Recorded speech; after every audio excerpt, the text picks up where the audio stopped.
Well, hello, fans. I'm here once again with Cascadia soccer legend Alan Hinton, totally unrehearsed. No cue cards, no idiot boards, just plain ad-lib conversation. Alan, good to see you after a couple weeks hiatus.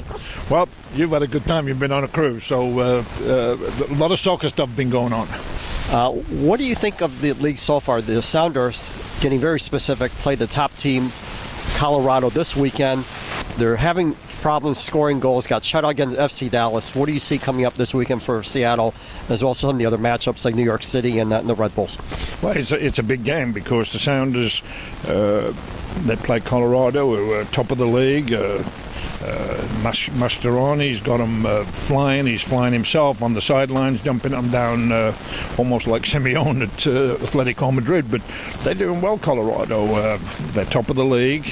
They are getting Tim Howard in the month of July, so that will be the incentive for the rest of the players to want to play with a great Tim Howard who's coming home from Everton. This is a big weekend for the Sounders because after that I think we have 3 games on the road. Valdez has been in and out with injuries, hasn't scored a goal this year. Dempsey's only scored 2 goals. Jody Morris has scored 4. But the bottom line is, and I'm a numbers guy, I look at the league and I've just looked at the English Premier League and that's why I know so much about it. The Sounders have only scored 10 goals. LA have scored 24 goals at this point of the season. So what happens if LA get Ibrahimovic? Then what are we going to do? I know the Sounders are looking around the world now for a couple of top players. I think to help the goal scoring, we're missing Obafemi Martins and so's Dempsey. But the bottom line is he's not coming back. I don't think so. And but in the end, the thing about the Dallas game last week for the Sounders was, in the first half alone, the Sounders created 5 great chances, including in the first minute from Gomez, who should have scored. The bottom line is, if you're creating chances, you've got a chance of pulling out of a bit of a slump. But the league's going to get tougher and tougher. I will take exception with Lexi Lalas, who's always controversial. I like him as a guy. He's always saying something interesting. He's just come out and said the biggest rivalry in Major League Soccer is the New York Red Bulls against the New York City. Well, I got news for you, Lexi. The biggest rivalry by a mile, by a country mile, is Portland versus Seattle. They don't like each other. Always a sellout in Portland, and then when Portland comes to Seattle, they're only coming once this year, which is too bad. They should be coming twice, but that's the way the league is.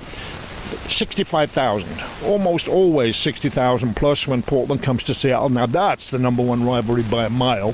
Hopefully New York Red Bulls, New York City over the years will get better. New York City, by the way, is playing quite well right now. Perlo's doing the job. David Villa is hungry, looking very, very good. Frank Lampard will be back soon. They could be a real force. Yeah, the seasons have been coming to a close in Europe. And Alan, I know you had a lot of thoughts on what happened in the English Premier League and the English clubs this past season. Well, they're still dancing in the streets in Leicester and will be for a long, long time. None more than the owner.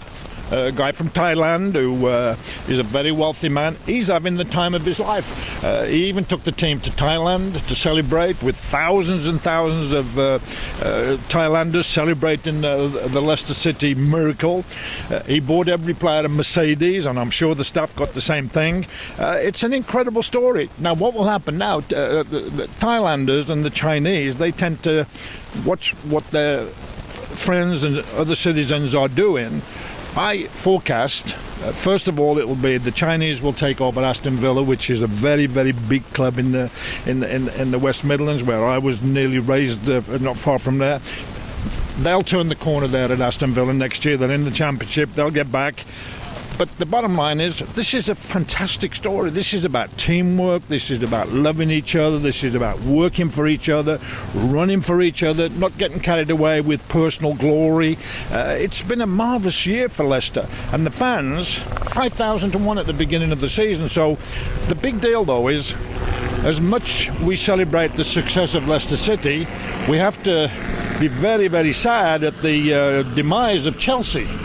Chelsea finished 31 points behind Leicester, and the implosion started when Mourinho lost his nuts and he fired the lady physio, and the club never recovered. Even under Huddink, they didn't do very well.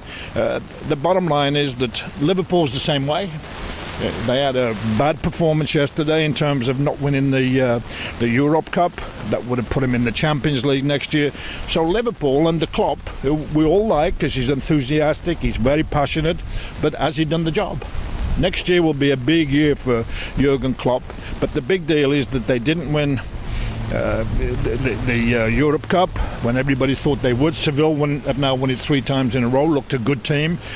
The big deal is that they finished 8th, 21 points behind Leicester, and all the other clubs like Man United. Will LVG be back next year? I don't know. I know they've had a boring season. I think that the fans are split on whether he should be back or not. I was horrified to read that De Gea has said, whether it's true or not, it was in the newspapers, that he won't be back if LVG is back as the coach next year. So I don't know. I think they play in the English Cup final on Saturday against Crystal Palace, and obviously if they win the Cup and the fans have a wonderful day at Wembley, I don't know whether LVG will be back. Frankly, maybe he should go, but I've said that for a while, but he is finding a way to get out of trouble. At the end of the day, it's been a fantastic English Premier League. Now the television rights worldwide are going through the roof. Each of the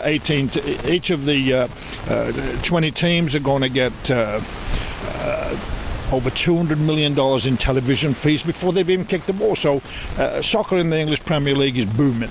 Alan, thanks again for your comments. I'm sure we look forward to talking to you next week after all the action that takes place over the weekend, and again for another version of Alan Hinton Unleashed. Thanks again, Alan. We had a lot to talk about, so sorry if I went on a little bit, but I'm excited. Thanks, Alan.